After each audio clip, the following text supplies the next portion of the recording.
Hi guys, Sarah with Multifarious Nature, owner and creator.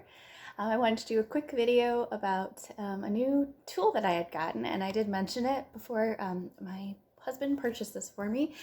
I'm only going to be demonstrating part of this right now because currently I just don't have a skein of yarn that I really want to wind up, and I'd really prefer to figure out a way to do it where you don't have to watch me wind an entire skein of yarn, because that takes some time, and just watching me wind a ball of yarn I don't think is probably going to be very interesting for you. But this is the ball winder, and I will link it down below where we purchased it. It was on Amazon, very reasonably priced compared to some, and I find it to be really nice. I've only used it a little bit so far. So this is a different type of yarn than what I have prior wound on it. So you can see I have wound a little bit on here just to see how it was going to work before I started recording. So there's a little slit in the top, and you just slide a couple inches of yarn, like a tail, right? And you slide it across and goes into the groove. And then or I should say first, first, there's directions that come with your ball winder. It's very easy. So first you thread it through the guide here, and then you thread it through, I forgot what this is called, but it's the part that wraps around your ball winder, okay? And then after doing that, you thread it through here and just slide it on so there's a little bit of a tail, about a couple inches, I'd say 3 inches of a tail at least.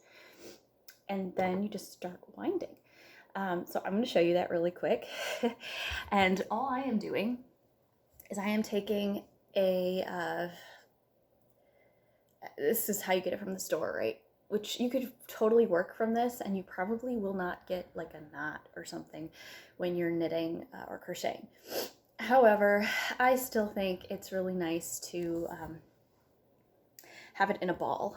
It's just, to me, I find it to work better. So that's just what I like to do. And if it's a skein of yarn, oh my goodness, you better turn it into a ball or you will get a knot, and it will be a disaster. And usually skeined yarn you spend a lot more money on than the stuff you get just at your local store, which might be a couple bucks, versus let's say like 25 to 60 bucks for a skein of yarn, depending on your yarn. So it can be very expensive to have a knot, and then you have to cut it and you lose out on some of your yardage. So you by no means need to buy a ball winder. You can do that by hand. You just hold it on around your thumb and just wrap it, and then eventually just keep wrapping and wrapping. And it does take hours to do that if you have yards and yards, 800 yards of yarn. So this will make it faster by quite a bit, actually. So I had those little mini skeins from my mom, and I turned those into cakes, and it took me about 10 minutes each. Now granted, it was probably like 40 grams of yarn, so not a lot of yarn, okay? But if you have a full-size skein, should still take you, maybe a half hour to do a whole skein. So this was, I don't know how many yards, because it did not have a label with it, but this was some yarn my mom gave to me again. She's really generous with yarn. It's so nice. She actually wants me to make her something with this, so I'm just gonna make it into a cake here so that it's just a little bit easier to work with. So I'm gonna show you how I do that. So I've already got it started here, as you can see. And so I have my, this is the yarn that's coming out of the skein. So the skein's on the floor. So I'm not using my Swift. So this is just if you need a ball winder, right? You don't have to have a Swift. Even if you have a skein of yarn, you do not have to have a Swift. You can totally use a chair or something. However, I think that would still be tricky. I've never done that before. I know some people do. I think if you're using a skein, it probably would be easier to use a Swift. So this is a Swift. Mine's in a box, but I'm not using it right now. But all it is you clamp it onto a table, and it opens up, and you slide your skein over the top, and then you open it further so it holds the skein in place, and then it just spins around freely as you're winding. and it keeps it from tangling while you're winding. So again, very reasonably priced. I'll link this below as well. I have used this with that little mini skein that my mom gave me, and it worked so well, and it's very reasonably priced. So I'm just going to go ahead and show you how this ball winder works. So you hold this one away. This is the yarn that's coming out of your like skein or like hank or whatever you've got. And I'm just holding it to the side here, so that way when this wraps, it doesn't get caught in it. If I was to hold it right here, it would get caught, and that would be really irritating. I apologize, this is probably going to make a little bit of noise. There are metal gears, there we go, metal gears. So it's going to be a little noisy, but see how efficient that is? So you have to watch your yarn. It can get caught maybe, or if you have a little knot, just pay attention to that. If this gets really tight in your guide hand, I don't know if that's what that's called, but your hand is holding your yarn, that's your guide hand. So you can see how quickly that is starting to go. So I have a large, this is a large ball winder. There we go. It's a large. So I can do really large cakes. So I'm just going to keep on going with this. And I apologize, you're going to be watching me make ball yarn, or cake yarn. Ooh, we're in red now.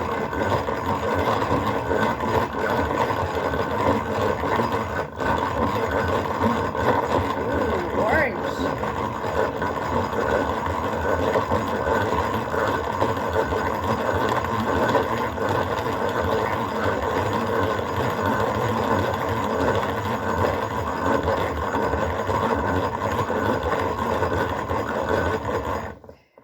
Big. There's still room though. See that distance? I can still go further.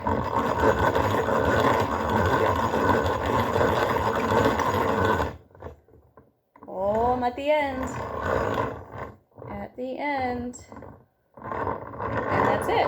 So you get to your end, you got your little tail here.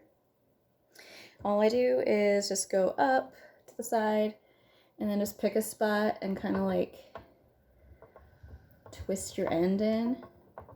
Because these are center pull balls. You are creating center pull balls. Or cakes, I guess. I really should call it the proper term. Cake. So I'm just wrapping that around a couple times to keep it at bay. And then all you do is, well, that I just I took it off of the thing. It was not what I was trying to do. Oh dear. So this just like twists into place on here. So you're just going to pull away from your bit there. And if I go through the center here, well, heck, I just pull it right here. And there, in a perfect world, there it is. So there's my end. And then you just keep pulling from the center. And you are good to go with your cake. So that is a large cake. The ones I made before were smaller. This is definitely a variegated yarn. Nice warm colors. My mom loves her warm colors. So this is one. I have a couple other ones that she has gifted to me. So I'm gonna whip those into ball or cakes. I keep wanting to call it a ball. Whip it into cakes as well. And so you can see it doesn't take very long to do. That was a larger skein of yarn, and now I have a nice ball. It will unwind evenly. It will not knot, and I know for sure there's not a knot in there. That is one reason why you should take skeins, even though they look really nice and they were machine done.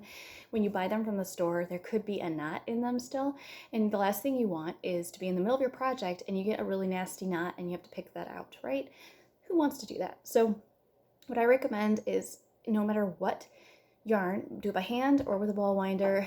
Wind your yarn into balls, even if it's bought from the store, because it's going to save you so much heartache in the long run if you get to those knots prior to being in the middle of a project, right? Who wants to do that? So thank you for joining me and checking out my ball winder. And if you want one, I'll link below the one I purchased. I like it a lot. I don't get any kickback from it, but I just wanted to share something cool that I have that has helped me greatly save time when it comes to winding yarn, which can be time consuming sometimes. All right, thanks guys. Take care. Bye.